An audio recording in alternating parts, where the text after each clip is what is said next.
Hi and welcome to the BTS video for the film The Strange Events on 49th Street. I'm the director, Tariq Hassan. And I'm the cinematographer, Wasif Muhit. Ever since I started to make films, I always wanted to achieve that film look. So I've been looking through tons of grading videos and collecting all sort of LUTs. But one thing I need to say to all filmmakers out there, the cinematic look you see in films are created by good lighting. We wanted to make a film that really utilized one space.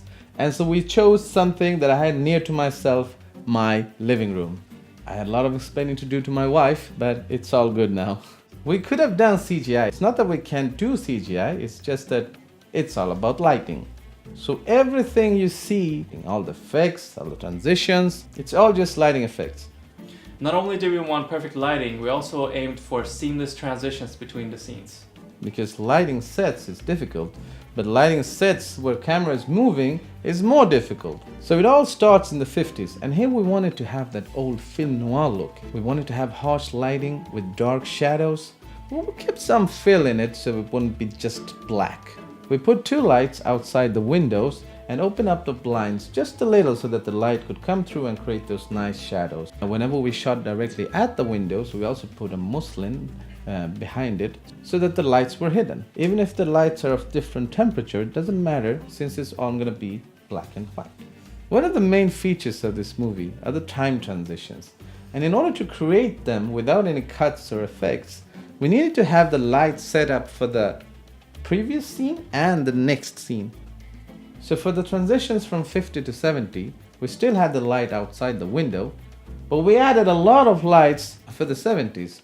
So on the smoking girl, we have two Amarons pointing at her with different color temperature. And as she falls down, we put the 120D with a Fresnel and a blue gel to visualize the blue light coming from the practical in front of her.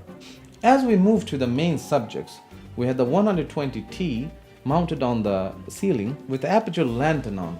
And I really have to say that the aperture lantern is really one of my favorite lighting gears. It gives such a cinematic light. One of the very nice lightings coming into this scene was actually from an Amaran with a red gel on it, acting as fill for the male hippie. So for all the lighting effects, or should I say time travel effects, we used the built-in effects on the 300D. So for the 80s shot, we wanted to go for that morning aerobics routine. How about you? Do you do a morning aerobics routine? Oh yeah, for sure. Yeah, that we all do. For this scene, we had the 120D outside the window acting as the key light. And we also had the 120T outside with the CTB gel and the Fresnel lens mounted on it to create an effect of the light coming in from the window and hitting the wall. And then we also added an Amaran in front of her acting as the fill.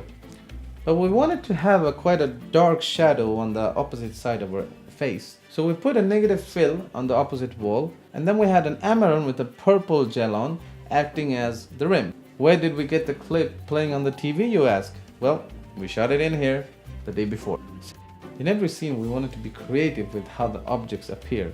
And in the 80s we have a nice camera movement and then the hat suddenly popping up. The next transition, we went from day to night, and from 80s to the 90s.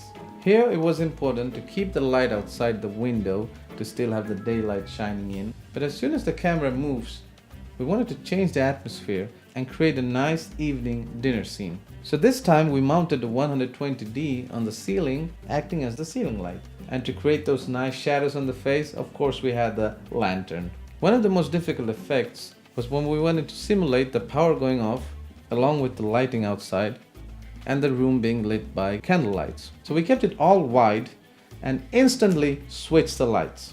Thankfully, the aperture lights come with remote controls and made this effect possible. So in the first section of the 90s, we had the ceiling light, and then we had two Amarans acting as rims, and we also added a small tungsten light outside the windows pointing upwards to create the effect of street lights. We also put a glass sheet in front of that light, and then we poured some water on it to create the rainy effect on the shadows. And all the lighting effects were handled from inside with the help of the Aputure Sidus Link app. Moving on to the last scene, the future. And again, for the transition, we needed to keep the lights from the previous scene, so we had the 300D outside with the blue Fresnel on. We had an Amaran outside with a red gel on it, and then we had the 120D with the barn door and the blue gel on to hit the windows from behind.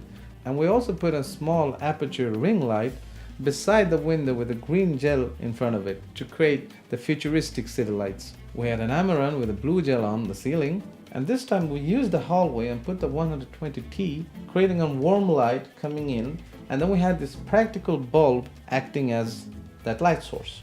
Moving on, we had one Amaran light acting as the light emitting from the cell phone, which we also turned off as soon as the actor hits the phone. And we also had the 300D outside and sweeping all over the room from outside the window, creating the effect of a vehicle passing by. So as for the word accent, we wanted to keep you waiting to the very end. The word accent appears at the very last sentence of the film. That kind of accent is not allowed. That's how we created The Strange Events of 49th Street. We really hope you enjoyed the movie. Until our next project, goodbye. Hold on. I mean, pardon me. Didn't those fine judges give us 10 minutes for this BTS video? I mean, that is true. But then we can't end it here. What'd you have in mind? But you know what I think? I think it's time for some melody. With some lights, you can make it black and white. You can turn day into night. Just keep the lights out of sight.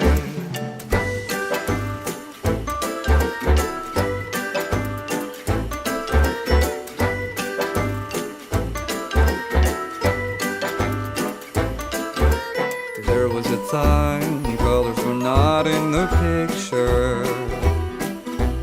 How do we light? Lighting is all that depicts ya. We'll try to see the shades of black. And won't you please light up the back? Create a huge contrast between the shadow and light. With some lights, make it. With some lights, make it. You can make it with some lights. You can make it with some lights. You can make it right. Hippie love and Beatles fight, lots of haze and some warm lights. Good old 1970s, seems like it was like a dream. A pinch of blue in the back, practicals are like a hack. They don't really shine that bright, but makes it all look so right. This was the time when colors got more saturated. We knew that we had to have it all calculated. So we just let the light shine bright. And here we used some candlelight. And at the final end we just went all Blade Runner style. Blade Runner style. You can make it Blade Runner style. You can fake it with some lights. You can make it with some lights. You can make it right.